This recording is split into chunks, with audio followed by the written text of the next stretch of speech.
The chair will call the October 21st, 2025 meeting of the City Council to order. Please rise for the Pledge of Allegiance. I pledge allegiance to the flag of the United States of America and to the republic for which it stands, one nation, under God, indivisible, with liberty and justice for all. Clerk Redpath, can you please call the roll? Yes, ma'am. Alderman Cox. Here. Alderman Gregory. Here. Alderman Williams. Here. Alderman Rockford. Present. Alderwoman Purchase. Here. Alderwoman Natriano. Here. Alderman Carlson. Here. Alderwoman Conley. Present. Alderman Donlin. Here. Alderman Hanauer. Here. Mayor Busher. Present. You have a quorum, Mayor. Thank you, Clerk Redpath.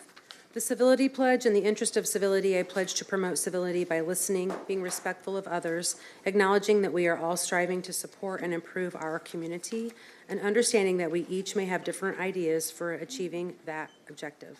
There are no proclamations or presentations this evening, so we are going to run right into the zoning agenda. First item on the zoning agenda is docket number 2025-029 for the property located at 1921 Lowell Avenue. I move that we continue this to November 18th. We have a motion to continue. Can I get a second? Second. All right, motion and second. Any discussion from the alders? Seeing none, all those in favor of the motion, please say aye. Aye. Those opposed, nay. Motion passes. Thank you, Alderwoman Natriano. The next item on the agenda is docket number 2025-037 for the property located at 1300 Toronto Road. The petitioner is New Singular Wireless PCS LLC, doing business as AT&T Mobility. The present zoning classification is B1 Highway Business Service District, Section 155.033. The requested zoning relief is conditional permitted use pursuant to Sections 155.402K, use regulation, wireless telecommunications facilities, antennas, monopoles, towers, and satellite dishes, and 155.407 conditional permitted use, and variance of Sections 155.001 definitions lot to allow for two uses on one lot, the proposed communications facility with tower at 100 feet height, fencing and generator and equipment, and including future redevelopment of the lot, and 155.405D, landscaping and aesthetic requirements to not add buffer plantings to the west, east, and south sides of the fenced area. The Springfield Sangamon County Regional Planning staff recommendation is approval as submitted. The Planning and Zoning Commission recommendation is approval to concur with the staff recommendation. The chair will now entertain a motion. Mayor, I make a motion to accept the staff recommendation. Second. We have a motion and a second to accept the staff recommendation. Any discussion from the alders? Seeing none, the voting will now be open. All those in favor of the motion, please vote yes. All those opposed, please vote no. And the motion carries with 10 voting yes, none voting no. The next item on the agenda is docket number 2025-040 for the property located at 1987 Wabash Avenue. The petitioners are Springfield Clinic LLP. The present zoning classification is R1, Single Family Residence District, Section 155.015, with court-ordered S2 uses. Requested zoning relief is reclassification to B2, General Business Service District, Section 155.034. Petitioner additionally requests that if the reclassification to B2 is not afforded, a use variance that permits a wholesale and commercial storage use on the subject real estate. Springfield Sangamon County Regional Planning staff recommendation is denial of the requested B2 zoning, but approval of the S2 zoning with a use variance to allow wholesale and commercial storage uses as described in the petition. Planning and Zoning Commission recommendation is concur with the staff recommendation of approval for S2 with a use variance to allow wholesale and commercial storage. The chair will now entertain a motion. Mayor, I'd like to make a motion to accept the plan and zoning recommendation. Second.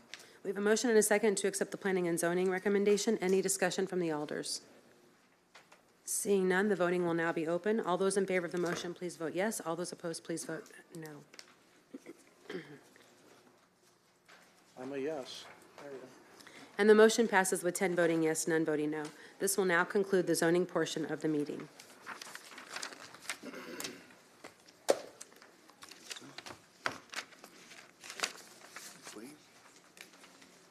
I didn't see anybody for a minute.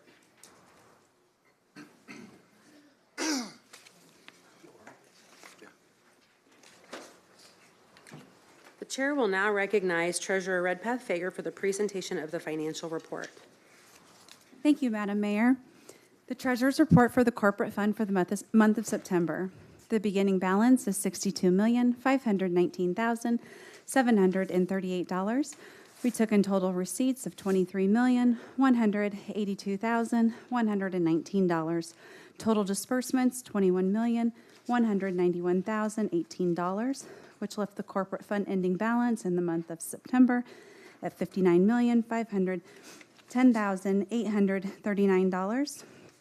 The ending general fund balance includes $7,568,506, which was the September ending ARPA balance. That concludes my report. Thank you, Mayor, I Madam. make a motion to accept the treasurer's report as submitted. We have a motion and a second to accept the treasurer's report as submitted. Any discussion? Seeing none, all those in favor of the motion, please say aye. Aye. Those opposed, nay. The ayes have it. The chair now recognizes the Director of Office of Budget Management, Director Metzger, for any questions that you might have on the OBM contract report. Is there any questions from the alders?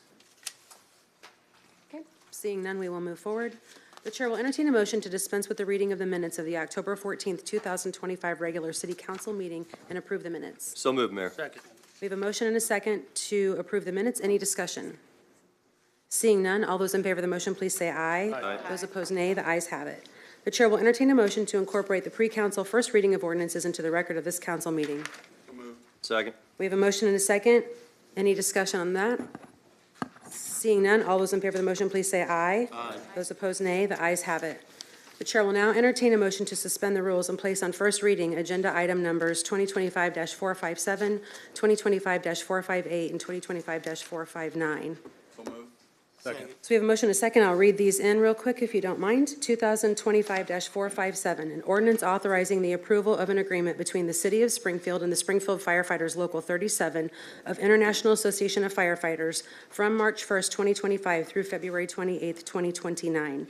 2025-458, an ordinance authorizing the acceptance of contract number 122123 DEM from McQueen Equipment LLC for the purchase of one Demers MXP 170 Type 1 apparatus for an amount not to exceed $336,902 for the Springfield Fire Department.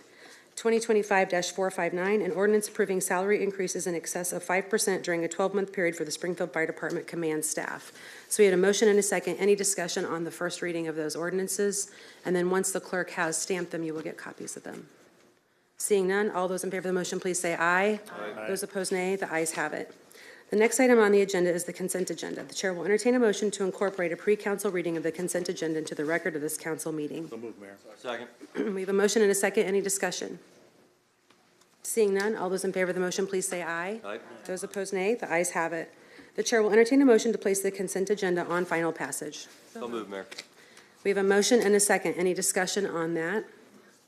Seeing none, voting will now be open. All those in favor of the motion, please vote yes. All those opposed, please vote no. And the motion passes with 10 voting yes, none voting no. Agenda items 2025-247, 2025-281, and 2025-422 remain tabled or in committee. I don't think there's any action on those. I'm going to hand those to you. Thank you. So the next item on the agenda is item number 2025-394, an ordinance authorizing execution of an annexation agreement between the City of Springfield, Illinois, and Jason Campbell and Lindsay Campbell for the property located at 1150 Old Toronto Road for the Office of Public Works. The chair will entertain a motion to place agenda. Okay, so we will first open up a public hearing for that agenda item 2025-394 that you see. Can I get a motion for a public hearing? Second. So we have a motion and a second for a public hearing for 2025-394, which is the annexation agreement. Before we go to the crowd, is there any alders that need to speak on this? Seeing none, is there anyone in the crowd here for the public hearing on this annexation item? Seeing none, I will take a motion. To adjourn and return to city council. We have a motion and a second to adjourn the public hearing and return to city council. All those in favor say aye. Aye. Those opposed, nay. The ayes have it. So now item number 2025-394, the chair will entertain a motion to place the agenda on final passage. So moved. We have a motion and a second. Any discussion on the annexation document? Seeing none, voting will now be open. All those in favor of the motion, please vote yes. All those opposed, please vote no.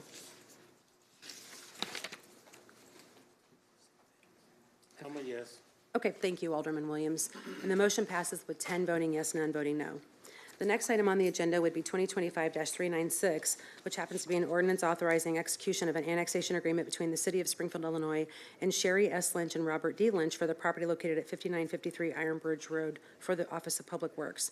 Chair will entertain a motion to go into a public hearing on this item, please. Moved. Second. We have a motion and a second for a public hearing on 2025-396, which is an annexation agreement. Any comments from the council or discussion on this annexation agreement? Seeing none, we will go out to the crowd. Is there anyone from the crowd here to speak on the annexation agreement for the property at 5953 Iron Bridge Road? Motion to dismiss, to adjourn the Public hearing. public hearing. Second. We have a motion and a second to adjourn the public hearing. All those in favor of the motion, please say aye. Aye. Those opposed, nay. The ayes have it. So the chair will now entertain a motion to put agenda item 2025-396 on final passage. So moved. We have a motion and a second. Any discussion? Seeing none, the voting will now be open. All those in favor of the motion, please vote yes. All those opposed, please vote no.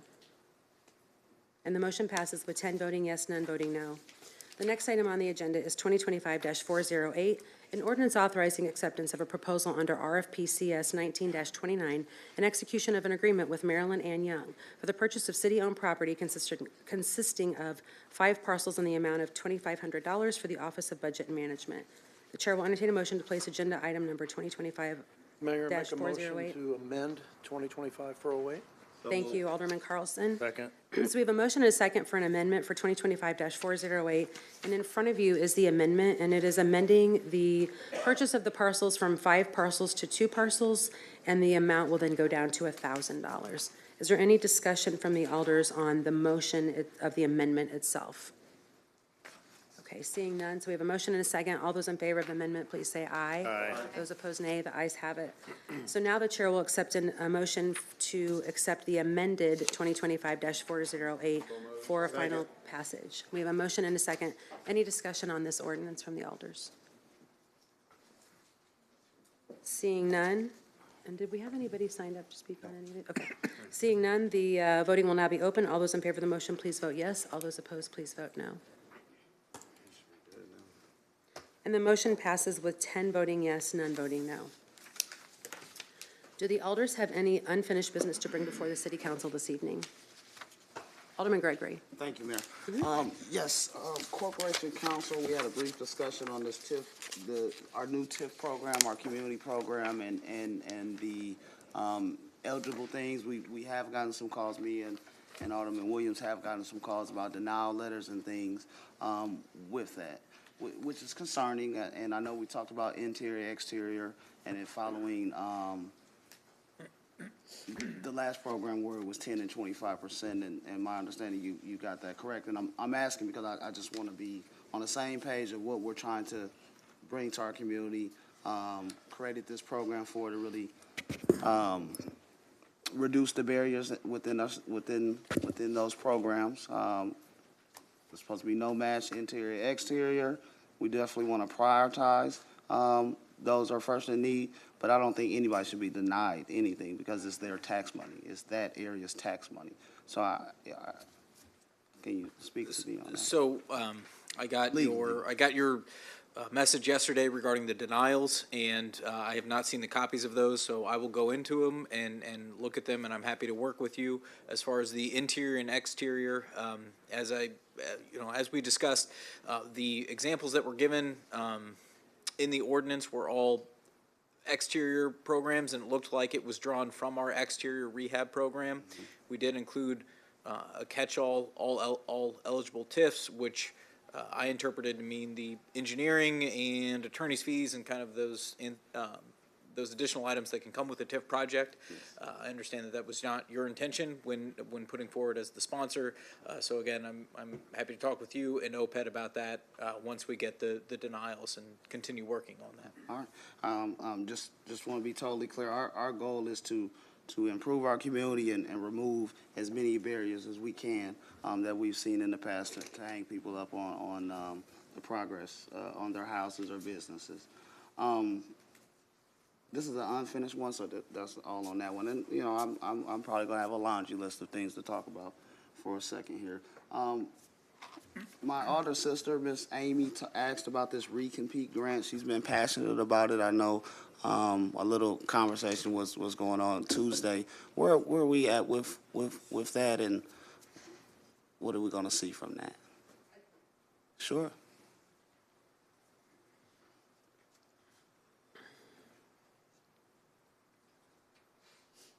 In regard to the recompete grant, which was a planning grant for the city of Springfield, we have, I just reached out to Chief of Staff, who will pass this on. We will be prepared to do a presentation on where we're at, what we've accomplished with that grant, the deliverables. The grant does end in January. However, we can extend it so we can continue to use those funds that are available and to maximize that use. We're working with Community Relations on some of their programming that reaches the goals of the grant. And so I'm working with our Chief of Staff and the mayor to get on the agenda for mid-November, and we'll do a presentation. Okay. Okay? Okay. All right. Thank you. I don't know if Alderwoman has it. Any more questions? Alderman Gregory, do you mind if Alderwoman Purchase chimes in? No, not at all. Okay. I think too, when I was asked about it the first time I brought it up, I know it's been about several weeks, and I wanted my other colleagues who weren't familiar with it to understand what it was. I just knew about it because Dr. Kira was working on it, and it was something that Correct. she was speaking with me about and passionate, and it got me excited. So I wanted everybody to know. And then we were at a luncheon with Congresswoman Nikki Budzinski, and she expressed how she helped to bring that money forward, and someone asked about more money for downtown, and she's saying, like, well, these are things that I'm doing here, so I wanted everyone to know, like, what's going on. And I know it's been taking a little bit of time, because I just spoke with you recently when I was going to Murdoch's office about how are we doing, can we express it and show it, so you're just saying now you're going to bring a presentation Absolutely, we'll have a forward. presentation ready. Working with the consultants, what part of the process was gathering data. So those data, that data has been gathered. We're preparing it in documents. It is going to be valuable information that we can use for a variety of grant applications. We can use for a variety of analysis as we look in our communities and how we can do. It was really based on prime employment gap and how we can look at that. So there's some valuable data, and we will have that gathered and be able to present it publicly. Okay, thank you. Alderman Gregory? Yes, thank you. That's all on that subject, but if you could stay. So we talked about, I'm sorry, I promise you this is gonna be it. My guys will get me It's if I okay. go too much. But, so last week we talked about violence prevention. I know there's some people signed up about violence prevention. And this is gonna start off with our community connections plan and roll into something else. But, so, you know, I know everybody was applauding that last week, and we all are in agreement on violence prevention efforts. And we've had some things come before us. Jermaine Ward, for instance, he's out doing the house for us right now. Some of you may have not been here, but most of us was. He brought us a plan before to help. Now he's doing one house. Great. One man doing one house, but the plan that he brought us was to do 5 houses and use 11, 12 young people from the community in violence prevention efforts. I'm pushing right now to do some different things with our violence prevention grant that we got from Senator Turner. I can tell you the caucus, our conversations have really, really been to push for some more funding down to address these issues. So as we go forward, you know, we're going to be pushing for this, and I hope that we have the support that we showed and the enthusiasm that we showed when these things come forth. So, Ms. Amy, my question for you is, Sure. that $400,000 that we did not approve for a previous project, what did we do with that funding? Do you remember? I will be able to get that for you, but Right. I know it was distributed or allocated so that we could use it to do other related things. So we do, when we have a grant like that, we still have to accomplish something within the scope of that program, just like we're doing with Recompete and with Dr. Kira, no longer at the leadership of that, what she left behind and what we can do moving forward to utilize the scope of that grant. So let me get you that information, Yeah, okay? Can you get that information of what we did with that? And then, I know you're working on it, I know we just passed our allocation, but what have we put in for workforce development wise, in our communities. One of the specific things that did go into that consolidated plan with CBDG funds is working with Lincoln Land on their workforce development program and some scholarships that they can help us administer so that they get in the right hands of the people in need and get them qualified and get them a job right out the door. Right. And I think all this has to flow well with what we're doing with our police, our community. And finally, I think we just have to think about how we just got an allocation. I know one of the recipients, they're waiting. I think they have somebody out here speaking on it. But they asked for 150. They do violence prevention. They're from our community. That's what they do. They just opened up a new community center. They asked for 150 and they got 15,000. So those are the type of things that we will preach, that we serious about it. We preach that we want to do our community, but those things don't match up with what's actually happening. And I get it. There's some other organizations that do good work as well. But as we see, we really have to prioritize getting the community that lives there every day, deals with this every day, involved in the healing process. Absolutely. And, you know, we looked at that, too. When it comes to, we can use so much for facilities and so much for programming, and we met with each of the alders regarding what was in their ward and how we can look at that. But we can continue to look at that funding. Right now, you know, we certainly hope that that funding is still going to come through from our federal government. Wow. But we're certainly planning accordingly. We're trying to be proactive. We're starting to sign, you know, we'll be calling people in to go over agreements with them. So we are moving forward with even sometimes what people necessarily wanted compared to what they received, but there will be allocations being made. I'm just Okay. speaking on just the violence prevention efforts and Sure. who we will work with, and what you know, But I will really specifically digging get you deep. the answers to how digging that deeper. money was allocated. All right, thank you. Okay? I appreciate it. That is all on new business for me. Thank you. I appreciate Okay, you. Thank thank you. you. Alderman Williams. You wore Alderman Rockford out. He already took his button off. They mistreat me all the time, Mayor, but thank you. Yeah, no, I didn't need you. I just wanted to back up, though, with corporate counsel and maybe my brother here, on the denial letters. Maybe I do need you, Amy. I just want to see you walk. No. On this issue of denial letters, I've got a few emails and calls on the denials. I want some clarity on when we help people with their homes, whether it's a roof or whatever it is, in particular TIF. Now, these actions are based on location, not income. Am I correct? Correct. Okay, so what I feel has happened is I have a subdivision called Eastview.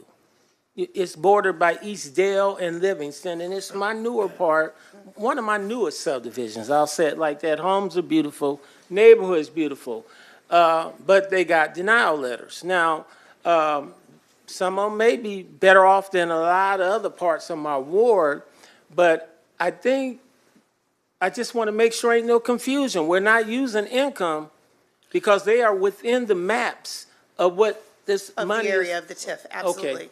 I can assure you we're not using income. We are looking at greatest need. I can tell you right now, we have 6 completed applications that are Okay. moving forward. We have 21 incomplete applications. What we'd like to do, and we'd really appreciate you encouraging those folks to get those missing pieces in, be it something we've asked them for a deed, we've asked them for, we can tell you specifically if Okay, you'd like okay. what some of those things are. I don't have those in front of me, but we have 21 pending applications. And if things go forward, right now, we've got over $710,000 worth of applications that we're reviewing. Yes. We have to look at the greatest need as well. The contractors are turning in, and our inspectors are looking at, like, for instance, a roof. It was said that there could be some damage. The contractor noted no damage, but the roof is 20-some years old, but there's not damage comparatively. There might be somebody with a hole in their roof. So at some point, we are going to have to look at how we can move forward. But I know there needs to be some clarity on denial letters. There needs to be some clarity on what we're covering, and we will work through that. So we are in communication with these folks. If it comes to the point where we're going to say, you know what, we've been able to review this and move forward, we will. But one of the best things I could ask for support for our office right now is continuing to process the ones that we have. We have a lot of missing pieces, and we've been trying to show examples. We certainly make copies for them so that you don't have to come in with all copies, because everybody has access to a copy machine, things like that. But if they bring in the things that are needed, we can move forward with that application. Remember, everything's an application. It's not a guarantee, but we do want to look at each one, and we are not looking at income. They do have to provide income information. That's one of the standard pieces of information, but that is not a basis for approval or denial. So these are folks who actually got denial letters. Yes. And I think it's going to the greatest need. Who's deciding what's the greatest need, what's the least need? I mean, is it an inspector or is it you? Yeah, we had both an inspector and the contractor that came out, their proposed contractor, that would come out and say, you know, the roof could use replace, but they're not noting any specific damage. The photos are not showing any specific damage. There may be a house that's got siding on it, and there's one panel of the siding that looks perhaps warped in some way. The rest of the siding, it's not a health, safety, or climate type issue concern at this time, where we do have those that definitely are having, you know, water coming in their roof, so on and so forth. I mean, that's just one example. Okay, so it's kind of based on points or, You when know, they really do this evaluation of why they're applying for the fix, they feel like it's because they're in their situation and it's not as bad as the others who are also applying Sure. that are bad, but they didn't want the perception or their income being used against them. So out of all those many, I can only think of two right now that are saying, Alderman, I got my cameras. There's been no inspection. There has not been anybody from the city to come out to even look at it, and they're feeling, I'm just saying. But these programs have like, hey, been these handled a guys little made a differently. judgment without even coming out looking at what I applied for, which was a part of the process. So I'll talk with you about those two anyway. Absolutely. That are saying that. The others, I'll just have to live with the fact that you're right. You have to make some kind of judgment. And if you're using a point system and it's fair and we're called on it and we can justify that decision, there's nothing more I can do as alderman. But when they say that perception is we're doing so well, our houses are so nice that all of us got denied. And I just want to make sure that ain't true. Can I say something? Sure. I just feel like nobody in this program here, nobody should be denied in the TIF. Now, they may be delayed because we have some more important ones. Now, the other programs from the federal government under CBDG, you know, those things, yes, because they have income guidelines and stuff, but this is their tax money. They pay into those taxes, so they should be eligible for it. They should be able to use it. You know, I'm sure that everybody will understand a hole in the roof is more important than a piece of siding, but that's important to them, and that's what they're paying into. It's important to them, and we Absolutely. respect that. Absolutely. So as Corporation Counsel pointed out, we'll be Right.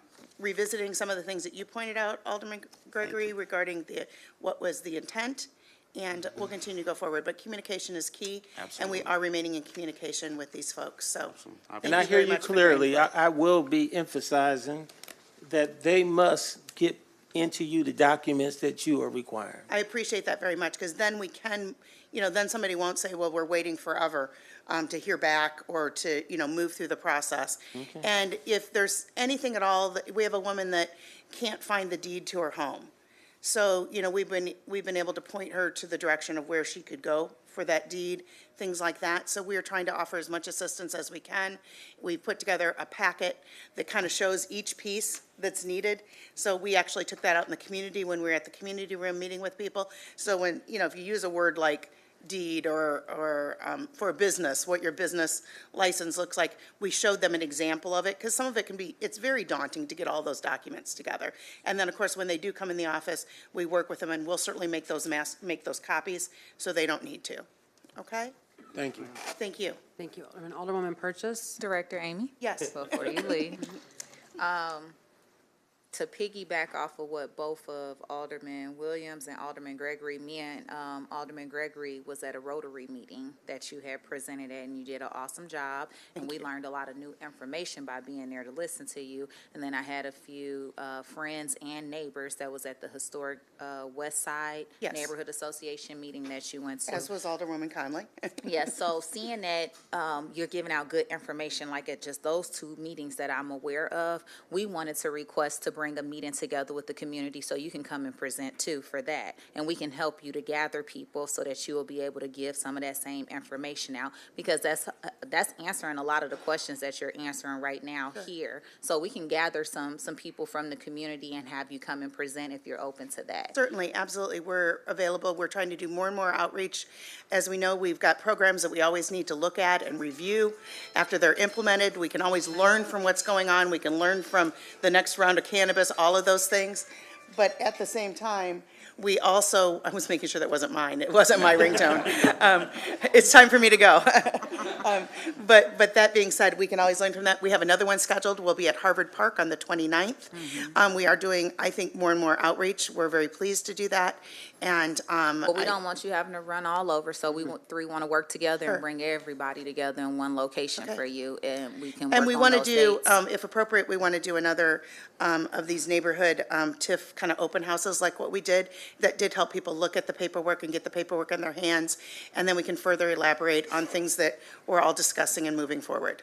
All right? Thank you, and so we would, we'll work with you to get some dates Certainly. together so we can put on something in the community for you to come and present at. Okay. Then the second thing I wanted to just piggyback on, as Alderman Gregory was talking about one entity that's like out in the community. So yes, it was a very tragedy that happened, and we have both of those funerals coming up this weekend. We know people who are ingrained into the community with those type of individuals. We want to make sure that they're getting the funding to be able to help, like we're talking about, wanting to see people working with those individuals. They're not always going to go to the fund organizations to do things. They need people who connect with them and really look like them and have been in trouble like they've been in trouble before. So I'm not for sure how you determine that amount that Sean just said. It went from 150,000 to 15,000 to one entity that we know could do that work in the community. And we want to be as effective as possible if we need to help bridge that gap and figure out what we need to do so that we can try to eliminate some of the situations that may come up. It's easy for people to say, hey, let's get together, let's work together, but not everybody can touch them the way some individuals can. Right. And we've looked at all the funding, and we will continue to look at that and appreciate your input on that. And we'll continue to engage you like we did when we brought you in one at a time and talked about that funding. So thank you for your input. Thank you. Thank you, Mayor. Alderman.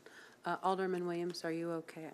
I'm okay. I'm waiting for new business. Okay, so that finished old business. Now we're on to new business, and Alderman Williams, you're first. Okay.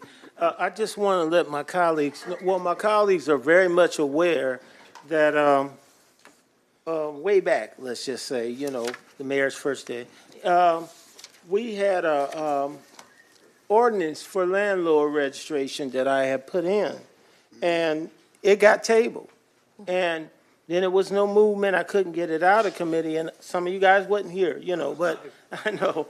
However, since then, we had a little small committee made of two of my caucus members and Miss Alderwoman Conley. Again, nothing introduced, nothing really done. So we played, I call it a stall game, and it makes them mad. But I'll just say we haven't produced as a council. And back then, that long ago, people were here saying they had a problem with their housing. So I would like for you to know that I'm submitting a ordinance, and you'll be hearing from folks from here until we go through the process. This ordinance, so if you need a title and when you want to recognize, it's going to be the Residential Rental Inspection and Landlord Licensing Program. Now, a lot of work has went in through a lot of people, even outside of Springfield, just coalitions of people. So as you start hearing about it, the reason why I'm speaking on it now, because I want you to be aware they're speaking to something that's going to go through Murdoch's office and get put into our ordinance form, and then we'll go through our process, first reading, you know, all the way through the process. So I just wanted to make you aware, and I'm asking your support, because I think if you read it, it is doable, our part. We have a part in this of a lot of other people that have parts, to include the state. So please be serious about it and consider it. I think we're overdue with trying to do some kind of action in this area because of what happened, and we haven't moved. I have a timeline now.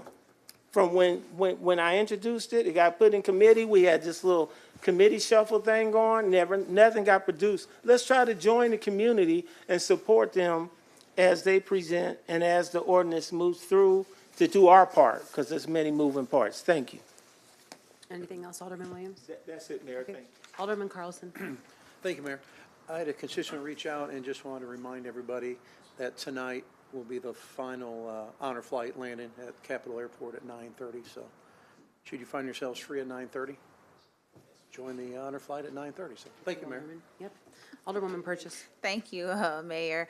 I wanted to first say thank you to Alderman Donelan and Alderwoman Notriano for attending the blood drive and DMV service on Saturday with me. We were able to save up to 21 lives with the amount of blood that we had drawn, as well as giving out stickers, renewals, and we broke barriers. We had individuals who this was their first time getting an actual real ID and a license here in Illinois.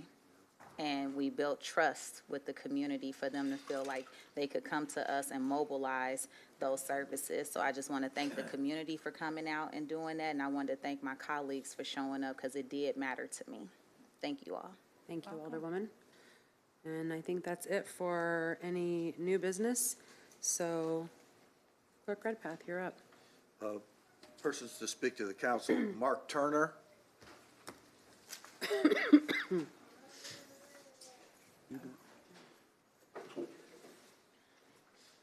Was one with the alarm, sorry.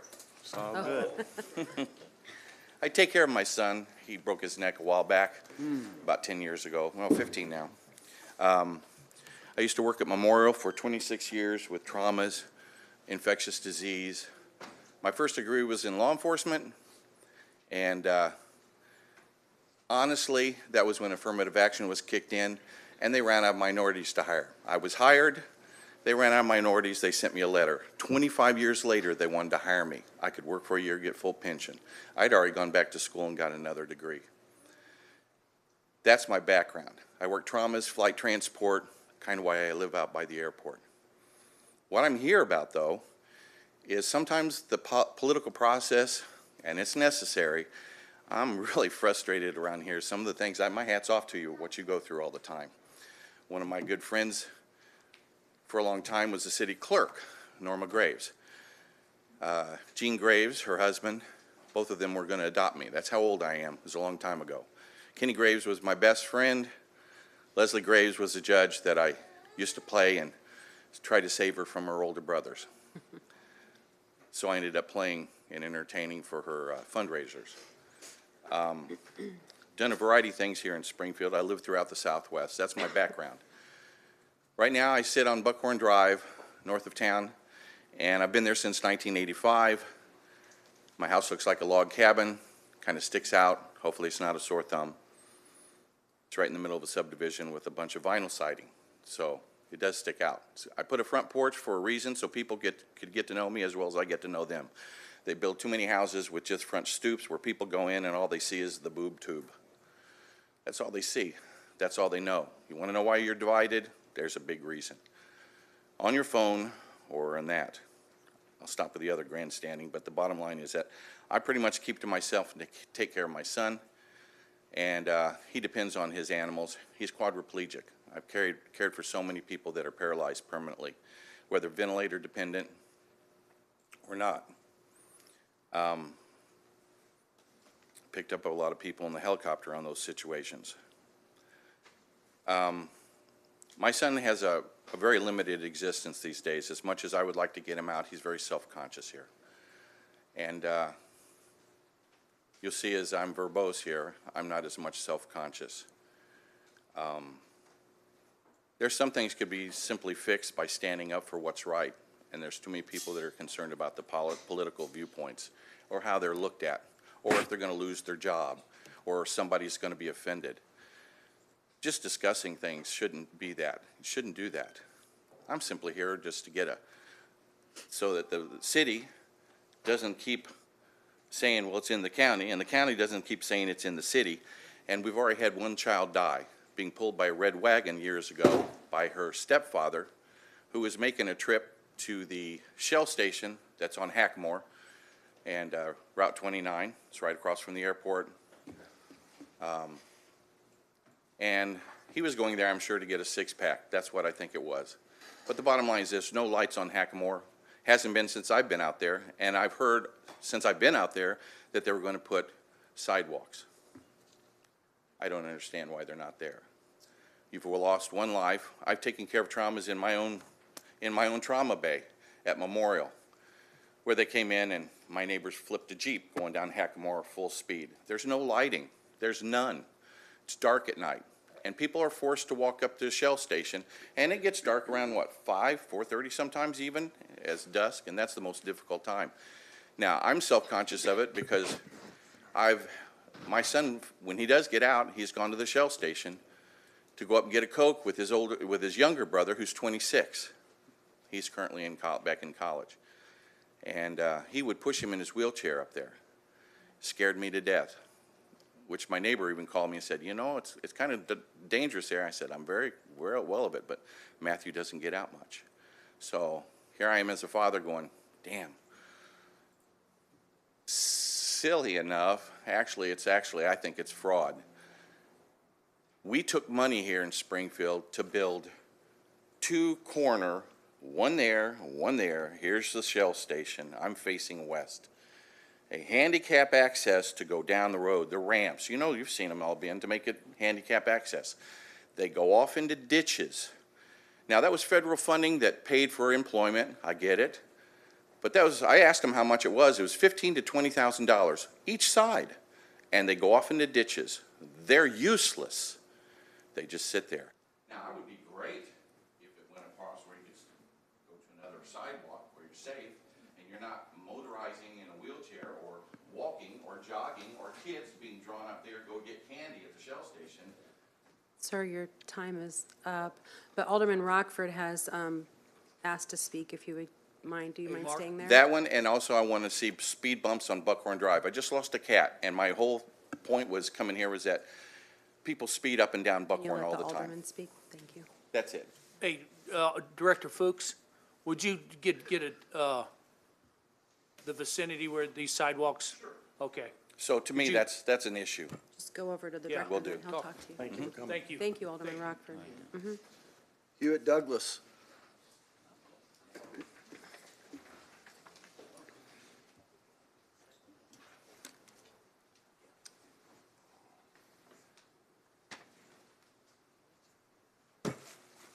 Good evening, Mayor, council people, whoever you are. You know who I am, and I've been here several times. They asked me what I wanted to talk about, and of course, Lincoln Tower. I want to report to you, at least on this end, from the tenants. We got seemingly a lot of new tenants moving in.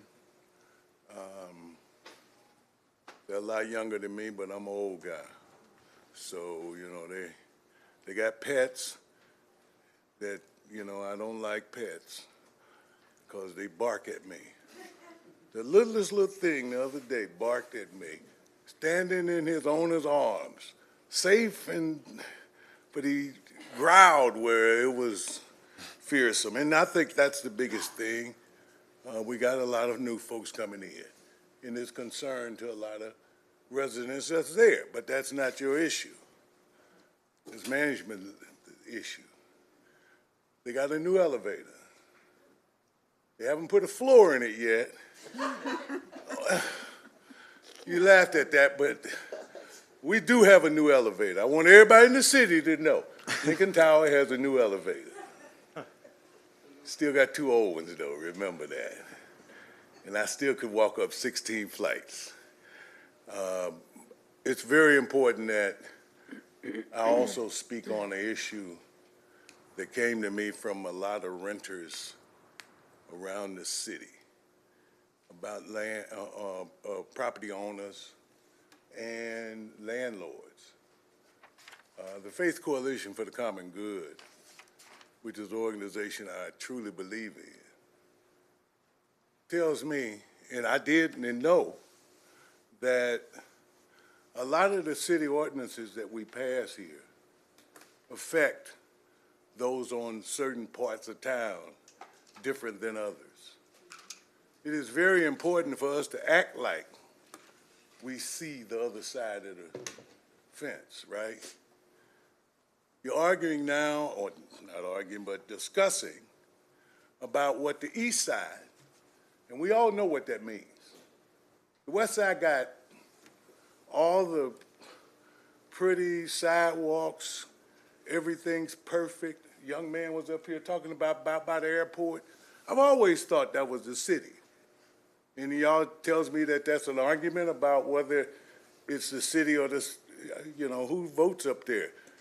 Bottom line is that my landlord, other landlords in this city, got to do better at being able to support themselves and this city.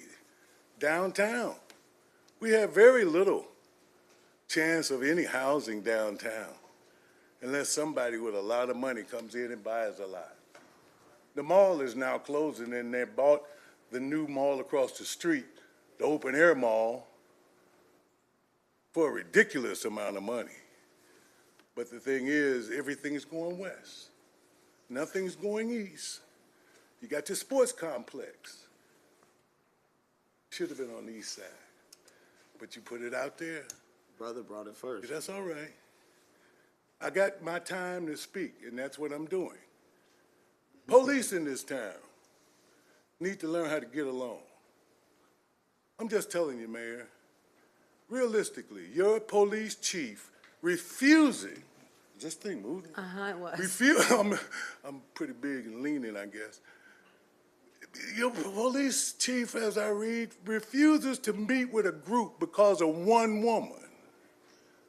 If one woman scares him, I don't think he needs to be police chief. I'm just saying, you must be crazy. He's a public servant. He works for you. Everything in this city affects all of us. And yes, Lincoln Tower is where I live. I love living downtown. It's the most beautiful view in town. I'm telling you. But it can't be treated like it's just some other piece of property. The east side needs help, downtown needs help. Everything's going west. I'm sorry, I pick on you folks out west, but you got it good. You don't know how dang good you got it. I'm just saying, it's very important that this city council get along. Republican or Democrat, get along, please. I'll still be back when we get along or not. Thank you, sir. God bless you. That's my time. Thank you. Roxanne Casey. Dr. Roxanne Casey.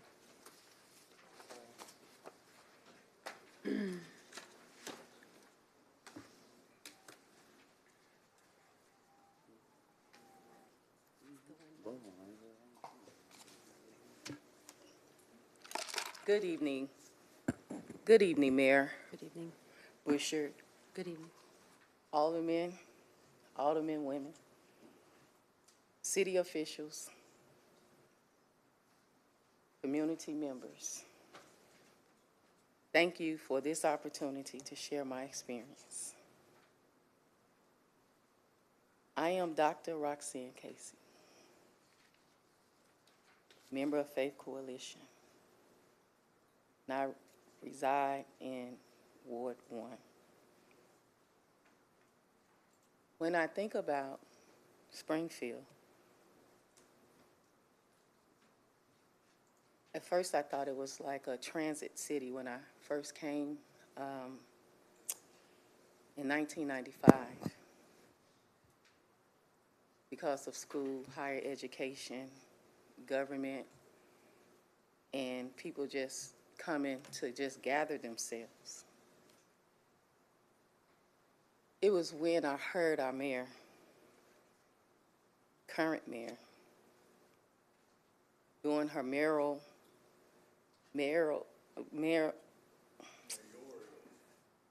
yes, campaign, say 5 words. And I'm sorry. Can somebody come read this? I'm Take your time, sister.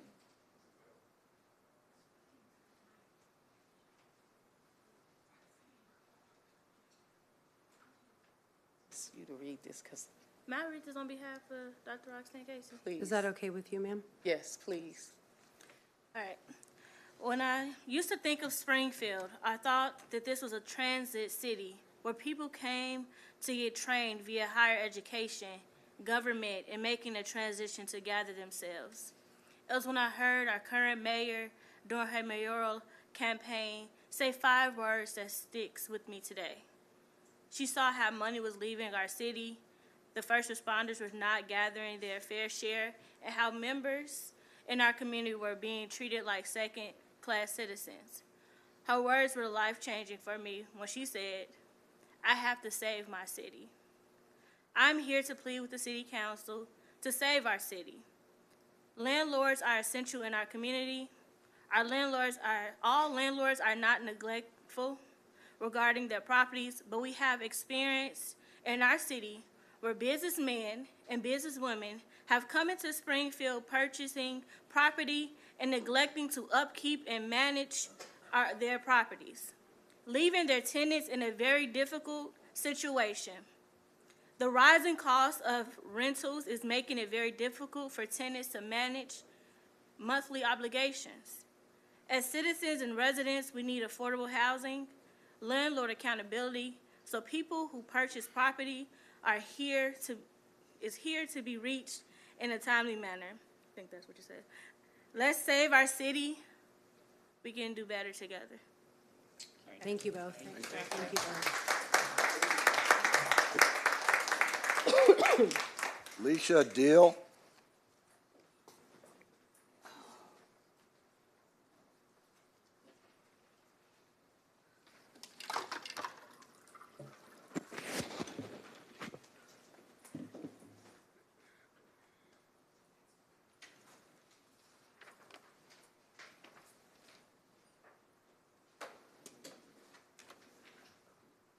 Good evening, Mayor, City Council, alderpersons. My name is Aisha, and I live in Madison Park Place. I am one of Faith Collusion Housing Ambassadors in Madison Park Place area of Ward 3. I want to share my experience and why I believe landlord licensing and registration is necessary in Springfield. I have been living in what feels like hell for the past 2 years. The Bear Development Company out of Wisconsin began reservations in our property with little to no transparency for our residents who actually live there. The Springfield Housing Authority increased our rent by $300, even though work on many of our units remain incomplete. We are being harassed for back rent and even threatened with eviction for speaking up about their unfair practices. Maintenance requests go unanswered for months, and some residents have waited nearly a year for basic repairs. It often feels like there are chosen people whose issues get addressed while others are ignored. Renters deserve better. We pay rent and deserve livable, healthy housing. As rent prices continue to rise across Springfield, Tenants should not be forced to live in conditions that don't match the cost we're paying. And landlord licensing and registration programs would hold property owners accountable and make sure they meet basic standards of safety and maintenance. It would assure that renters would have a voice and that landlords cannot continue to benefit while neglecting their responsibilities. Without accountability, these things will only get worse. Passing this ordinance is about fairness, dignity, and respecting the people who make Springfield home. Thank you. Thank you. Tasha Robertson.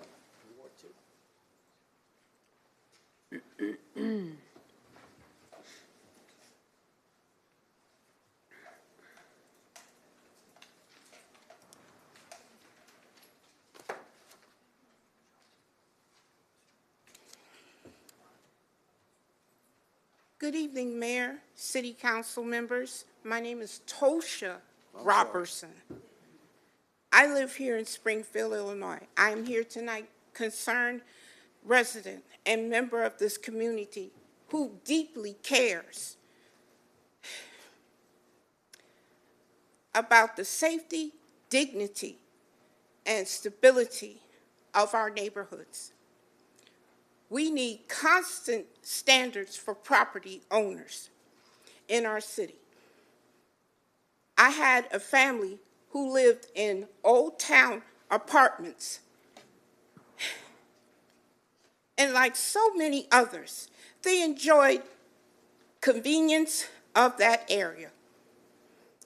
Being close to their children's school, a park, laundromat, and a nearby gas station, and local stores, families, seniors, and college students. Old Town wasn't just an apartment complex, it was home. And it was a part of their daily lives. But when landlords fail to maintain safe, livable housing, and impact goes beyond the building.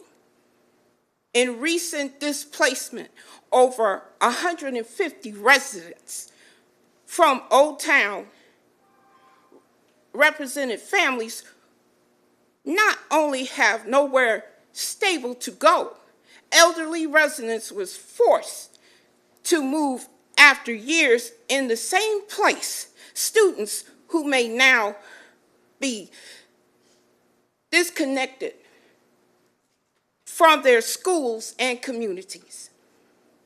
Landlord neglect destabilizes neighborhoods. When buildings fall into disrepair, it doesn't just harm the tenants, it affects the entire community. Children walking past these unsafe properties on their way home from school see boarded up doors, broken windows, and instead of stability and care, conditions sends a message that neglect is acceptable, and it should never be. Springfield deserves accountable, responsible landlords who maintain their property with the same care and respect that the tenants show in paying their rent and contributing to our community. A landlord licensing registration program will help ensure that property owners meet basic and health and safety standards. So families, so much are displaced without warning, and no child has to grow up in surroundings that is unsafe housing. It is not about punishing them. We're not punishing the landlords. No, we're not punishing them. It's about prevention. It's about setting a standard that protects everyone, renters, homeowners, and neighborhoods alike. I urge you, again I say, I urge you, support the landlord licensing and registration referendum and make it a priority in 2026 general election ballot. Together, we can make Springfield a city where every resident, no matter where they live, have access to safe and a dignified housing. Thank you. Thank you. Jenna Broom.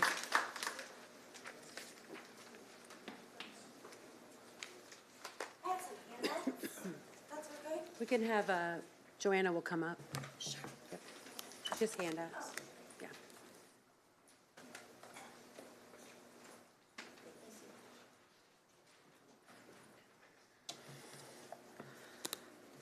I had to go digital today, guys, so sorry.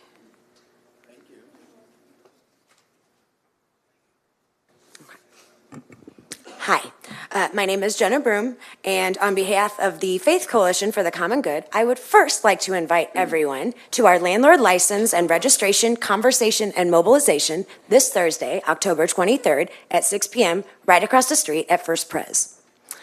Seamless transition. Okay, I didn't grow up in Springfield. I'm from the southernmost town in Sangamon County, Divernon. In a village of 1,100 people, there's not a huge demand for housing, but my late grandmother was one of a few landlords in town for multiple decades.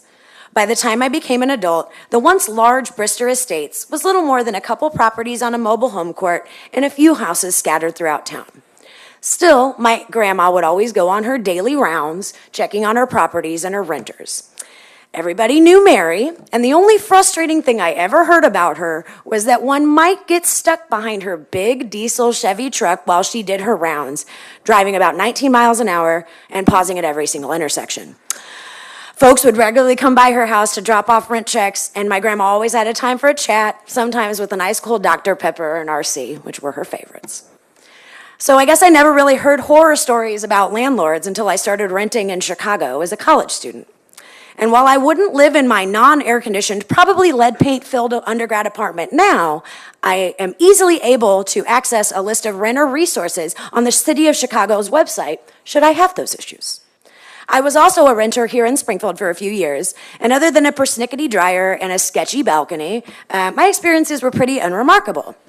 I have a lot of family members and friends who have not been that fortunate, and the City of Springfield's website doesn't seem to have much in the way of information for help, and if it does, maybe it should be easier to find. After my grandma died in 2017, I purchased my home in Ward 6. I fell in love with my neighborhood, diverse families, young people, folks decorate for the holidays, and apartments down the street. My time in Chicago showed me the value in residential diversity, and that should be embraced here as well. And even though I no longer rent, I still support the rights of renters. I hear all the time about city programs for homeowners like myself, which is awesome. But what about renters and landlords? A healthy community is one that welcomes and supports renters and homeowners alike. Not everyone can be or wants to be a homeowner. That doesn't mean those folks don't deserve dignity and safety. I want to live in a city where the type of housing should not dictate its safety or livability, where landlord information is easy to access for all citizens, where problems are prevented rather than dealt with later. Good landlords want a registry. Having a third party say, hey, this place is livable and safe is a win, makes them desirable, creates accountability, which anybody with any joy for a reputation should be happy about. A landlord that doesn't want a registry just doesn't sound like a good landlord to me. The only viable argument against licensing and registration is understandable, the cost, right? Cost to hire staff, pay their benefits, all those sort of things.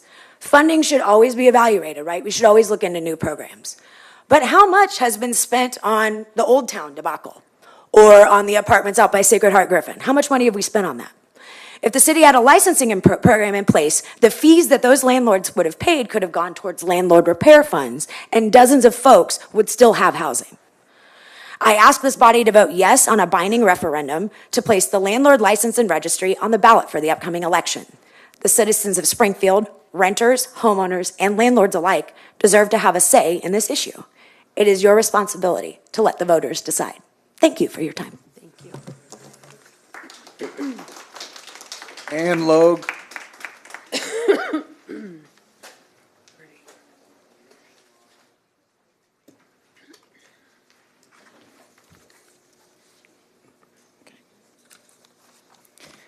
So I'm working with the Faith Coalition, if you didn't notice. So we're working on this landlord registry, and we've been working on this for a couple of years now with various organizations.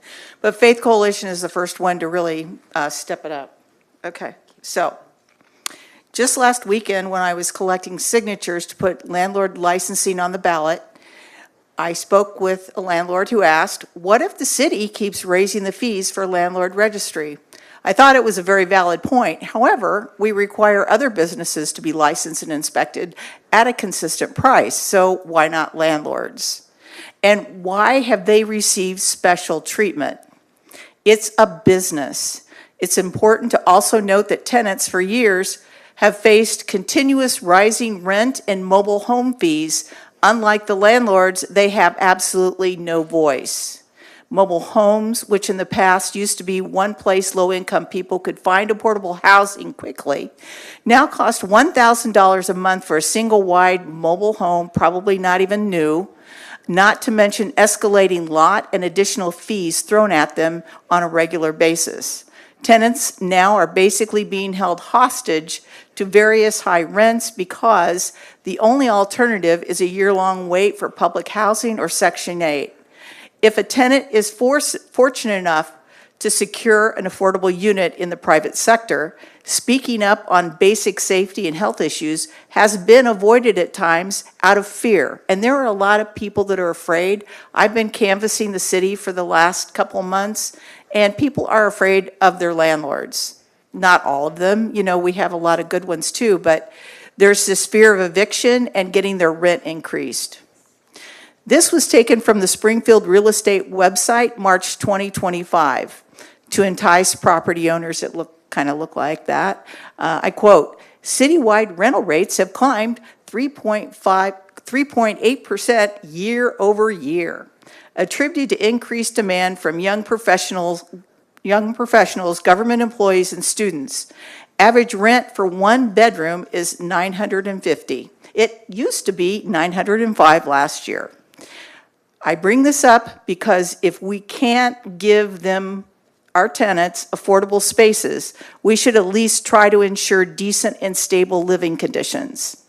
It is important to note that I've spoken with landlords as well, and many homeowners that are in favor of regular inspections of rental properties, because problem rental properties turn into a source of embarrassment, and we should be embarrassed to see all these properties being neglected. And it's also not to mention the miserable, unsafe living space for the tenants and the families that live there. Annual inspections would be a way to treat all landlords equally. I had a landlord who said, this property across the street never gets inspected, but I always do. So let's inspect them equally. And track the condition of rental units both before and after a tenant has lived there. Annual business license fees in the city of Springfield range from $25 to $100 per year. This accountability could be a way to spotlight both landlord and tenant actions to reward responsible behavior or address destructive patterns. Many city inspectors use photographs as evidence to protect the landlords and the tenants from neglect, false claims, and destructive behavior. This recent new ordinance targeting negligent corporate landlords is an after-the-fact process, not preventative. Smaller local landlords have also demonstrated abuse and neglect of their tenants and their properties and should be included in this process. When I have talked to the city, I found out that we do have very many responsible and caring landlords here. I always take the time to ask the people I am petitioning, or asking to be part of the petition, how they are being treated, and I hear both good and bad. Many local landlords are more likely to be invested in the community and keep up their properties, and we should reward them with fewer inspections and fees, as well as support for them in recovering from tenants who abuse their property. Many cities set up their inspection schedules so responsible landlords are only inspected every 3 to 5 years. This lack of accountability has gone on long enough. It's time to take action on this issue. Thank you. Ms. Logue. And- Ms. Logue, sorry, I'm losing my voice. Alderwoman Purchase wanted to speak.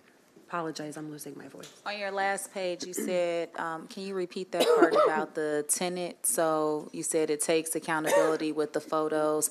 What happens if you have a good, if you have a bad tenant, so they have the pictures of before and after? Right. And then after the tenant moves out, you see the damage that was done. What happens then? I didn't hear what you had said. I'm sorry, could you repeat After it? that, I didn't have anything after that. Oh, have you guys thought The about city that? would have to figure out, a way to look at that. But the main thing is that the landlords need to have that accountability for the tenants too.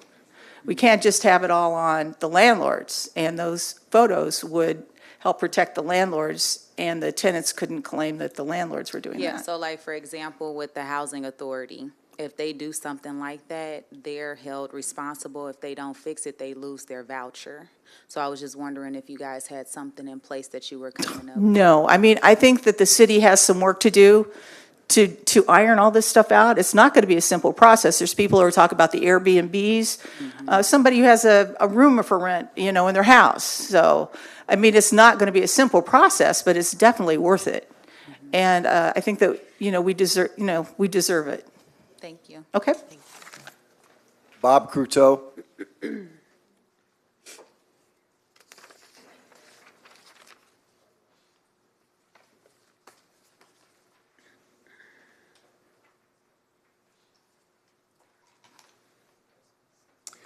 Mayor, Alderman.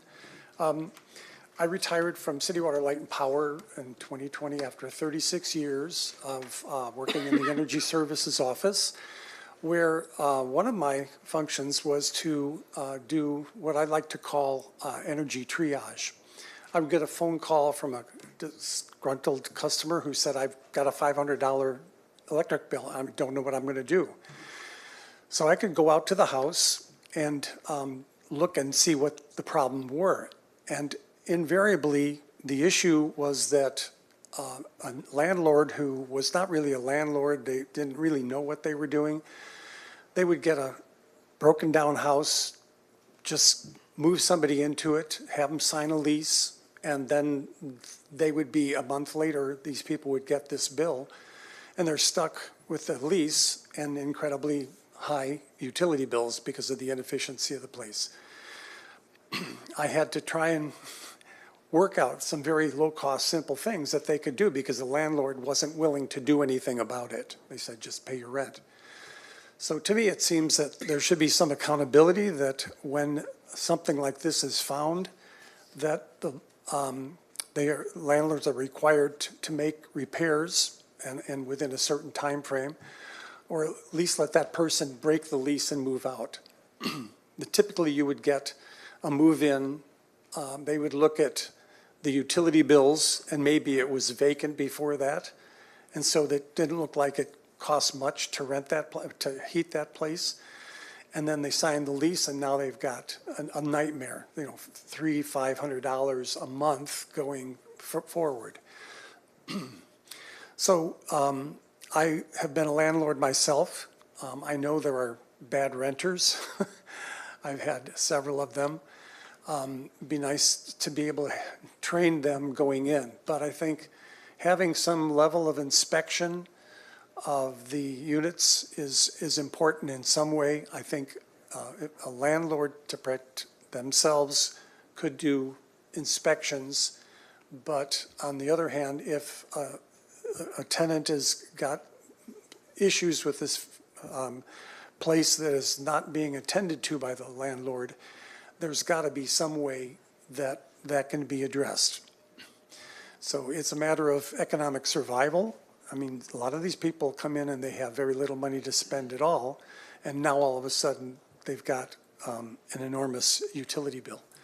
So we did develop a low-cost, no-cost weatherization program along with our energy audit systems, where we were training renters how to do simple repairs, something as simple as getting plastic grocery sacks and rolling them up and sticking them into the cracks that were, it didn't cost anything, but it was going to cost a lot to not do that. I'd like to see the Energy Services Office reinstitute that low-cost weatherization workshops, and if the landlord's not going to do it, the renter can do a lot of things that if they know how to do it. So that's maybe another way of looking at that, bringing in CWLP to help out this issue. But in some way, we need to figure out what needs to be done and have ways of addressing those before people run into, a lease that they can't afford, and they're not going to afford their bills. And then they're saddled with that bill. They can't get another apartment if they can't pay off that high bill that they had from previous situation. So grace on all sides would be the answer. Thank you for your time. Ken Pacha.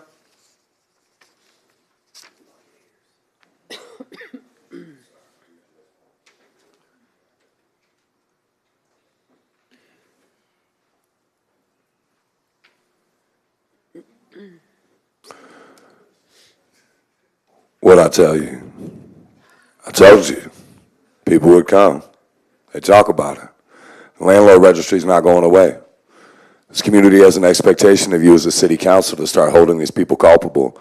I sincerely hope it's not just residential with what you're going to be introducing, Roy.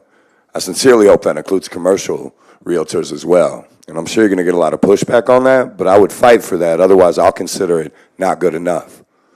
Quite frankly, what's going on in this city in terms of the way the landlords are allowed to get away with things, especially larger commercial properties such as the old Bally Vaughn that was brought up, that's a ghost from the past that still haunts us all. It's an eyesore stuck across from an incredibly large and expensive high school. It's an embarrassment, just like too many other sections of this town. Failure to act. And I will note, though, I don't want you guys to just do it because a bunch of people show up and tell you to. Spend the time it takes to actually look at cities like Milwaukee, who has everything from 0% loan programs to help landlords that are nascent in getting their properties repaired, to rent abatement to help keep the funding going where people are still paying rent, but it's held until the landlords actually make those repairs. That's called holding people accountable. It's very simple. Other cities have done this before. It's like I said last week. You want to see good leadership, it's not far away from you. You can find these ideas in front of you.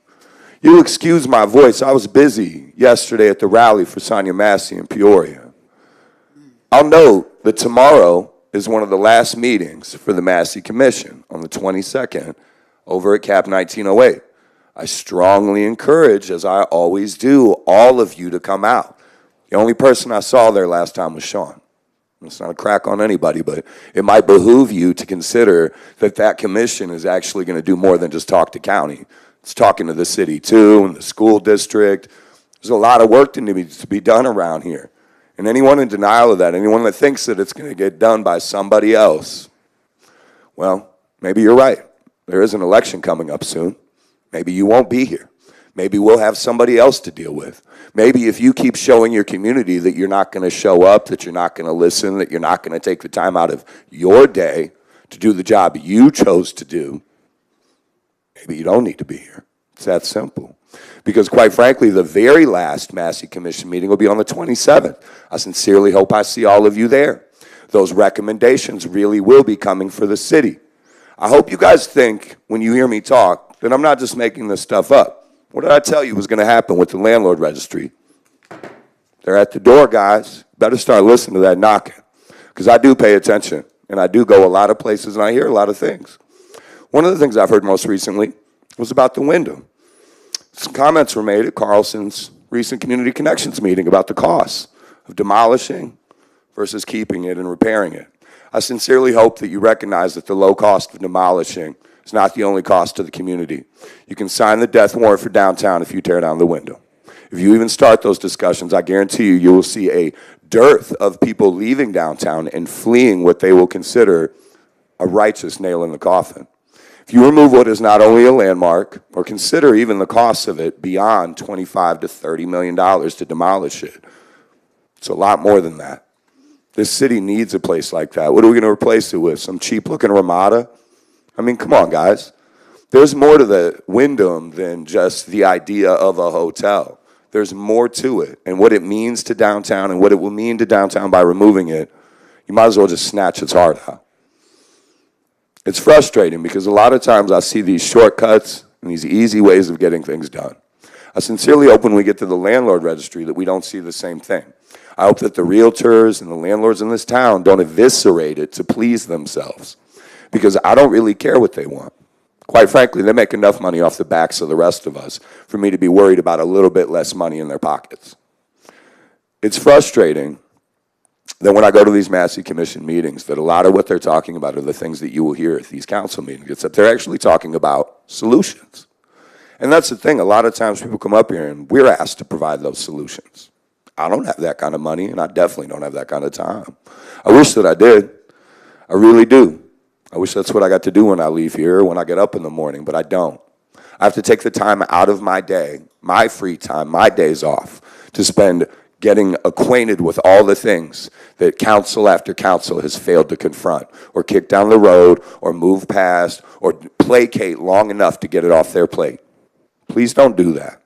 Please don't do that with the Massey Commission recommendations. Please don't do that with this upcoming landlord registry. Please take the time to get it right, because it costs all of us in the end. James Johnson. Mayor. Oh, It's not for- Alderwoman Purchase. I see Katia's over here. I know that Alderman Williams is bringing forward the ordinance. What I just heard from Ken is accurate, and under the Housing Authority, if you have a tenant and say, for instance, that they have something that they have to fix, they get a certain amount of days to fix it. If it's the landlord, they get it up to 3 times. If you don't get it fixed, then you don't get paid until it gets fixed. Can you check into that too, as you're working with Alderman Williams, and Mordock as you're working with Alderman Williams on his ordinance? I will look into that and talk with Alderman Williams about that. Thank you. Alderman Gregory. Real quick on that note, just to be clear, it's a referendum that he wants, that is requested to put to the people. Am I correct in that, sir? Yeah, absolutely. Thank you. Sorry, Mr. Johnson. 21 days, government shutdown. And it's going to get worse. And you talk about mental illness, get ready for it. But before I get into the meat of that, because you notice I didn't have a subject because there's just so much going on, I'm going to offer some advice to the city council, especially over here. For the community, for us who live in the community, I'm going to give you 3 things, you can write it down, that would really help us out. 1, can we have a shred day where people in our community can bring stuff to be shredded? 2, can we have a day where we get to throw tires away? Because I'm tired of seeing tires thrown all across our community because nobody wants to get rid of them properly. And 3, mattresses. We need a day for mattresses because for some reason people like throwing out their mattresses because waste people will not pick them up and it costs so much money. So those are just 3 things that help our community out big time to help clean it up. Now let me move into the meat of everything else. What y'all just heard about rent going up, food going up, cost of living going up, and the government snatching every dime and program to help support. That equals disaster. My favorite word is disruption. and it comes in different forms. And the cost of rent and the government snatching money, and a lot of people don't even know if they're going to have a job, starts working on your psyche and mentalness. And we need to take what's happening real serious. And I'm really concerned about our community because I ain't done the statistics, but I'm going to guess there's more renters over here than over there. In some regards. Yeah. How do people make it? How do people feed themselves? And I want to question, and somebody can answer it at the end. When the food bank gives away food, how do our community hears about it? Because the only way I knew about it is when I drove down Cook Street and saw the line of cars. So I don't know if my alderman knew or how the word is getting out, but I think it's really unfair or wrong if they're giving away food and it doesn't reach our community. And I'm going to leave that there. Now let's talk about the police department and the high-speed chase. And let's talk about TV 20 not even talking about the first armed robbery and reporting it, Mayor.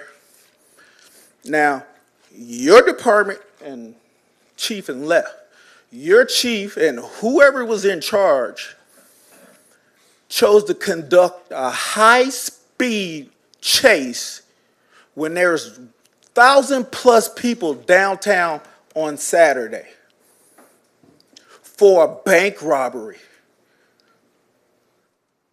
Supposedly you have some guys that's been here for a week from the first time or more than a week. But we choose to do a high-speed chase and we tear up. How many? Have you told the community how many cars they tore up, damaged, which us all taxpayers are going to have to pay for? Because next year they're going to sit right here at a long table and ask for a bunch of new stuff. I think it's a complete failure that we jeopardize all those lives down there at the No Kings rally that had over 1,000+, because our police want to go through have a high-speed chase, which could have been toned down before it got anywhere near downtown. I think it's sad. I think it's unjust. And it's your leadership. And I don't know why he didn't come up here and stand with me today, but he did it last week. Doesn't send a good message. James, hold on, James. Oh, Alderman Gregory, sorry, Yes, I didn't see that. I agree with you. But to answer your questions, I do know that through our CBDG program that one of the, unless it's changed, and that's why we're asking for the information, that one of the programs that Thank you. one of the Julius was putting together was to get some dumpsters out in the community and just have some days, and you can't put electronics in there, but have some days where we can have people bring stuff in. It was something that we have done before years ago with a different program that got out to the community and things. So I agree with you; those things are a need because we I can guarantee you we spend quite a bit of money getting fly dumping. The food bank, they're wonderful to work with. I was not there; I was at work. It was at 10 a.m., but they do a fantastic job of getting that word out, whether they're sending flyers to us and we post them. Okay. It was on the news as well. They generally feed between 400 to 600 people. So I get where you're coming from. I'll do a better job of making sure I get at least those type of things to you. And just grow that, the best we can. I hear that a lot. Appreciate Well, that. how do people know and stuff like that? I think as many people who care try to get it out as many ways as they can, and unfortunately, it just always misses someone. So that's something that we got to continue to work on as a community and making sure everybody knows, especially with these upcoming days. But I will say this: our community has been in tough times before, and it's my commitment, our commitment, that we're going to get us through it. We got through COVID. We got out there. We worked. We fed people. We're going to keep doing that anytime we face those things while we build it up. So there's a lot of information coming out, But anybody in this city and in these wards, I know that we're gonna go to bat to make sure that people are fed and stuff like that. And you know, that's just how we get out, and you've seen it in action. So I'm gonna need you with them gloves. All right, bro. Thanks, I'm glad you Alderwoman said that. Purchase. Alderwoman Thank you. Purchase. I agree with Alderman Gregory, and all three of us could look at the community shred day to do and use everybody help to bring people out to shred papers. That's one. Two, I know we've asked Ms. Pam, who's over the Illinois Food Bank, to try to double the numbers for Thanksgiving. I know you're looking for something that's more daily, but with SNAP being taken away, and the amount of phone calls I got about how can you help us with getting more food in our refrigerator when our link is now being cut in half. Yes, it's about to get scary. So we've asked, I'm gonna be meeting with Ms. Pam again, but asked could we find some way to try to double the numbers for Thanksgiving? And then, as you know, she asks all the Greeks, the fraternities and sororities for us to come out and help with traffic and stuff, but it's gonna be a big community effort for that. So we might even have to ask for donations to try to meet those families where they are. So work with us, and we'll be working on it, but it's very scary times right now. All right, let us know what else we can do too. Thank you. Alderwoman Purchase, there is a shred event planned for the pumpkin smash, so that'll come out soon. Okay, well, yep, so now we already can use been that planned. too, and It's already I'll been be helping planned. you put that out there too on Yes, my ma'am. social media. Thank you. And we all need to work together, and we will. Appreciate you, brother. Michelle Cruz Hine.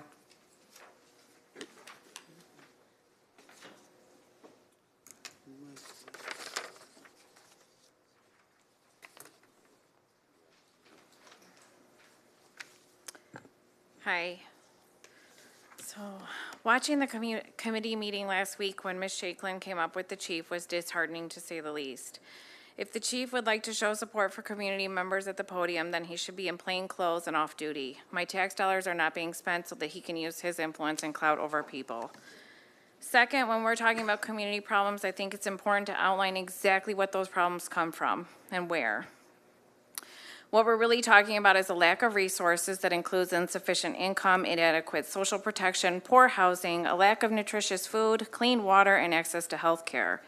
Limited employment. Families often face poor access to decent jobs and lack of job stability and transportation problems.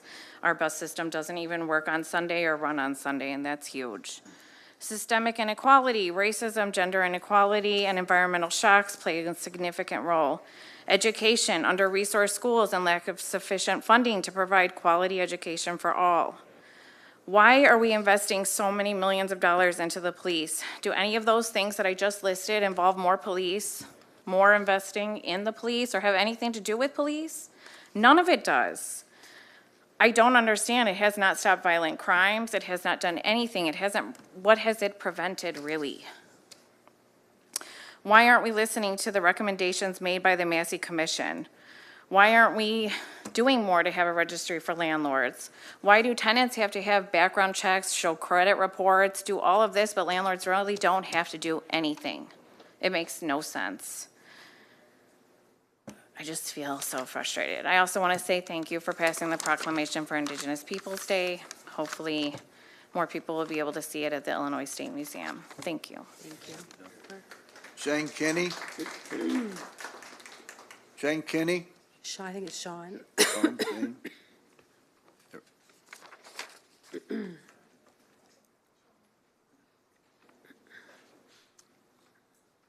Good evening, guys. I'm a math teacher and a head wrestling coach over at Springfield High School. When I first moved here in 2018, I was kind of sad by the lack of youth wrestling in this town where I'm from. It's everywhere. There's hundreds and thousands of kids, and we all embrace it, and we understand the importance of that the sport gives to our community. And so me and others in the community have sort of pushed District 186 to start up its first ever IESA middle school wrestling team, and they did it. This year, starting December 1st, we are going to have our very first ever middle school wrestling team. This is for every single girl and boy that goes to Lincoln, Grant, Franklin, Jefferson, Washington, Ball Charter, and Isles. All 7 of them, I believe, are going to be just one big old wrestling team. And so I am excited. I'm extremely excited about it. I want every single person in Springfield to know about it. The head coaching and assistant coaching position is currently open for applicants on the district website under Human Resources. That closes on Friday. So if there's anybody out there that I don't know about, that I haven't told about, that knows wrestling, is interested in coaching it, apply. I want it to be a highly competitive position. Currently, the game plan is that they will probably practice in Landfear's brand new wrestling room, and then maybe come over to Springfield High after we're done with construction. And so, I'm just extremely excited about it. I want everybody to know about it. It's just, I think it's a wonderful opportunity. I think this community, I think all those kids, all 2,700, 800 that go to all those schools combined, I think they can need it, and I'm excited. I want there to be 100, 200 kids on this team, because they're all coming together, and we don't do cuts. I don't know a single wrestling coach, public school at least, in Illinois that's ever cut a single kid based on skill. If they show up, they're a good teammate, they're eligible. We teach them the sport that we love, and embrace, teach them everything that it grows them into the best version of themselves.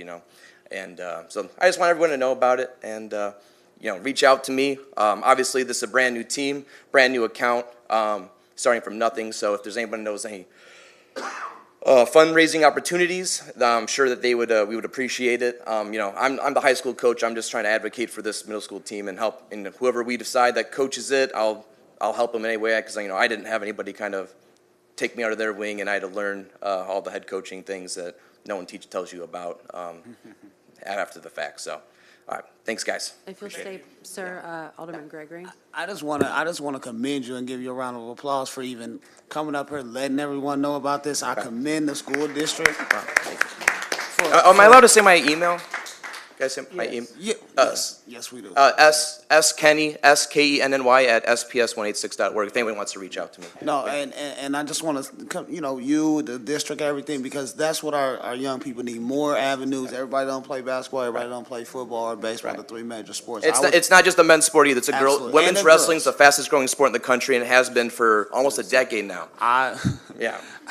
Trust me, I'm a former wrestler, Yeah. and I have wrestled a tough girl. She actually beat me. I can say that. Absolutely, and I was a hell of a wrestler, but she was very, very good. She wrestled pro in Olympics and everything else. She was very good. So, thank you for doing that. Thank you for bringing this, man. I think that's so important with everything we're talking about with our young people, and I think it's another avenue.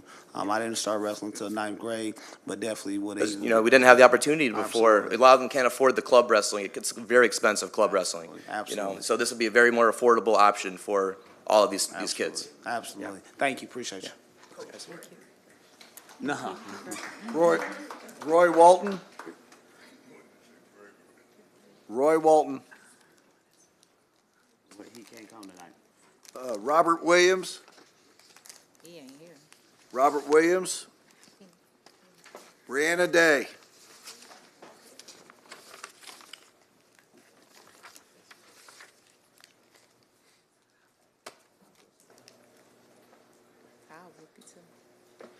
Y'all, so many people have mentioned Ballivons. So, I just got to throw in there what I used to do back in my heyday. And that is dress up like a bunny to not have to pay rent. And that is still happening in this city today. And it is happening further than that. We'll say that. There are women who are being solicited and being told that if they do not act upon that they will not have housing. And it's very prominent in Springfield. With that being said, Ken had mentioned commercial realtors being included in the landlord registry. I want to stress that is absolutely a necessity. It needs to happen. LLCs, they don't always lead to a person. They'll lead to another LLC, which can lead to another LLC, which leads to another LLC, which might lead to a registered agent instead of a person, or a company instead of a person. So it is extremely important that we get these commercial realtors as well.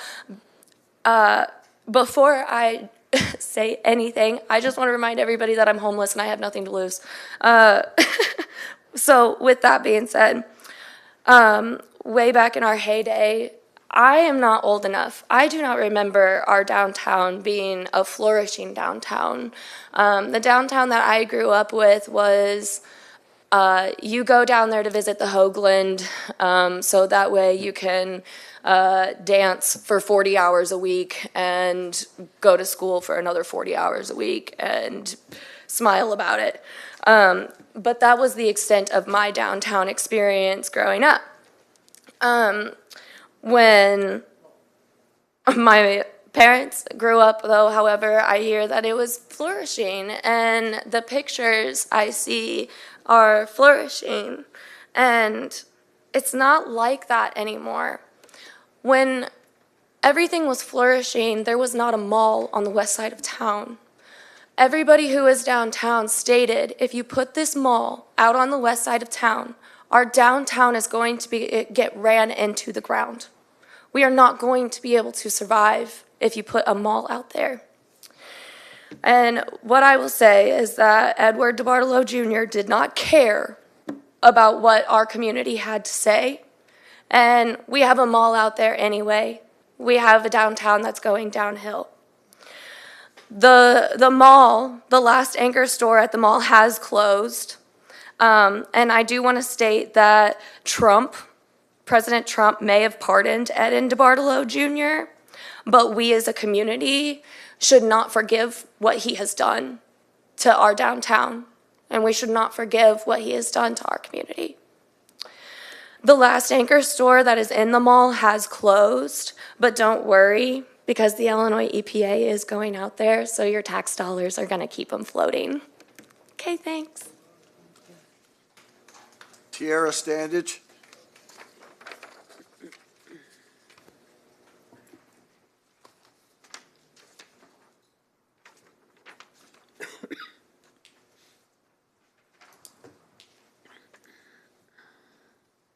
Hello, everyone. I got to deviate a little bit and do my own thing, but I'd like to first hold space in a moment of silence for Sonya Massey and her family as they endure the trial of former Sangamon County Sheriff Sean Grayson, who callously murdered Sonya in the kitchen of her own home last year.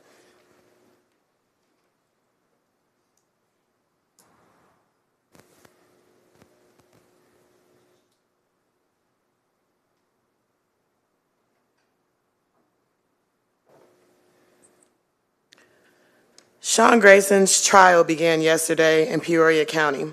The first 2 days were designated for jury selection. However, by 4 p.m. yesterday, 12 jurors and 3 alternatives were seated and sworn in. 9 white women, 2 white men, and 1 black man. The alternatives consist of 2 more white men and another white woman. Yes, you heard it correctly. Not one damn black woman. 11 white people are being asked to decide whether a white officer is guilty of murdering a black woman in her home. This is not representation. Our community is diverse, our pain is diverse, our voices are diverse.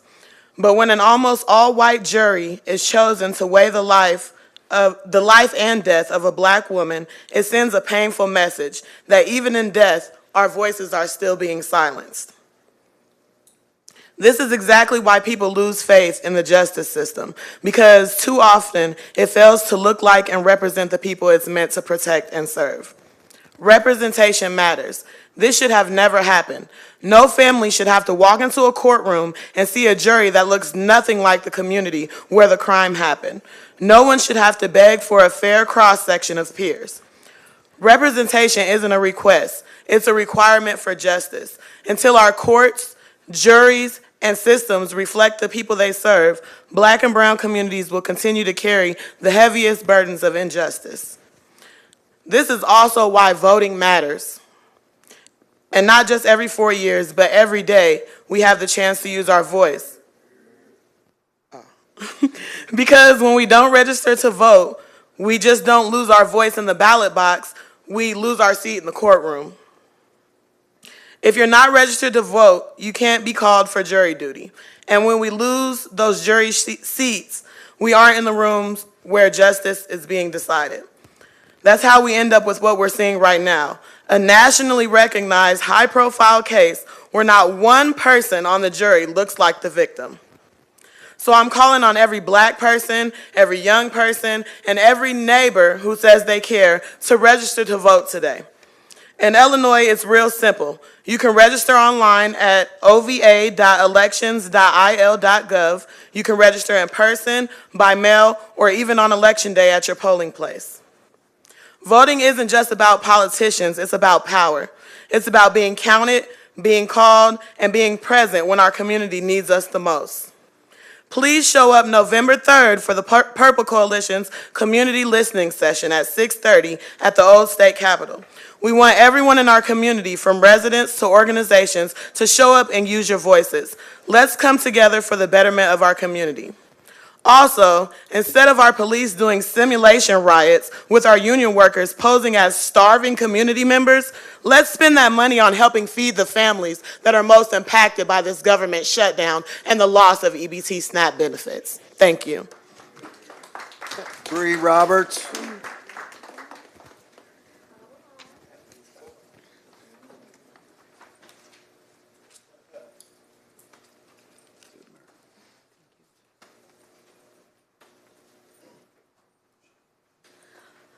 I would like to start by asking for your support of the referendum for the landlord licensing and registry. Predatory landlords take advantage of low-income tenants, Section 8 applicants, and people who may not know their tenant rights. This issue primarily impacts those who rent, which means it's disproportionately affecting people who can't afford anything better. We need stricter regulations, better access to tenant right education, and real consequences for landlords who neglect their tenants. Rent prices continue to increase, sometimes costing nearly 30% of someone's annual income. This is a systemic cycle that traps people in poverty. No one working $20 an hour should be struggling to pay rent when our minimum wage is $15 an hour. Out-of-state landlords are especially hard to monitor. Some even form LLCs or shell companies to hide behind corporate entities and avoid accountability. These practices can be regulated so tenants aren't constantly being taken advantage of, especially when renters contribute 15 to 18% of the GDP in this country. We've already seen an increase in crime here in Springfield, and when people are being pushed out of their homes, left hungry, and forced into unstable living conditions, things are only going to get worse. I say that from experience. I lived in a home with unsealed windows that would let wind in, but I was not able to open them. The floors were molding from underneath me. There were ants crawling out of the shower walls every single day, and sewer backing into my front yard, and the landlord knew of all of this from prior tenants and did not do anything and still rented me the house. Other residents have dealt with rats coming in through holes that the landlords have tried to seal with cloth, not getting rid of bed bugs from prior tenants, and demanding people to even sign over their checks to pay for rent. Now that I've talked about that, I also want to talk about Axon and AI and the AI data center that we've been discussing bringing to Springfield in the past couple of days. We need to be really honest about what that means, not just for the city, but the community's safety and the environment as a whole. According to the International Energy Agency, AI-powered data centers are expected to double their electricity consumption by 2030, reaching roughly 945 terawatt hours per year, and that's about the same size as an entire industrialized nation. And it's not about electricity. These facilities consume millions of gallons of water every single day just to stay cool, often built in areas struggling with drought and water shortages. Once operational, the environmental strain begins immediately with more water use, more stress on the grid, more pollution, and higher costs for local residents. In 2024, the University of California studied that water used for AI cooling systems can lead to localized air humidity and mold growth, particularly in neighborhoods near data centers. And this isn't just bad for the planet, but this is bad for individual humans' health. I also want to talk about Axon, even though we've already agreed on this ordinance. It's a software that uses artificial intelligence to automatically draft police reports. On paper, maybe that sounds effective, but it's been studied and warned that these systems are unregulated, unreliable, and prone to error. An AI that mishears or misinterprets a word could create a false record that might follow a person for years. And these errors are most likely to target Black and brown residents. This technology risks deepening the racial bias that already exists within the community. Several U.S. cities have already banned or paused the use of predictive policing and facial recognition software after studies found that they led to over-policing, wrongful arrests, and expanded racial disparities. I'm asking for environmental accountability. There must be a full environmental impact review, one that measures water use, energy demand, emissions, and long-term health risks to residents, and community reinvestment, where real safety doesn't come from surveillance, it comes from support, mental health crisis response, affordable housing, and community-led violence prevention programs. Once the data center is built or an AI-generated report follows somebody's life forever, it is too late to fix the issue. Thank you. Thank you. That's all we have. Can you make a motion? Motion to adjourn. Second. All those in favor? Aye. All those opposed? The ayes have it. We're adjourned. Thank you, Alderwoman Purchase.